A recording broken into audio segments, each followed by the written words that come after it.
How to withdraw Sweatcoin to the Gcash. Hey guys, in this quick tutorial I'm going to show you that how you can withdraw your Sweatcoins into the Gcash. So the steps are really easy and simple. So now let's get started.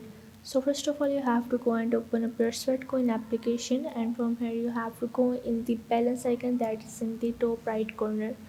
Now from here you can see all of your balance coins, and you can actually spend these coins here to buy the products directly from the sweat coins. So you are not able to withdraw your sweat coins to the Gcash application because it is actually not possible. So actually the transaction transferable to the other account like the Gcash is not available right now, but maybe in future it is available. But you can use these coins in the Gcash to buy the different products as you want. So if this video helped you out, make sure to like and subscribe the channel, and see you in the next video.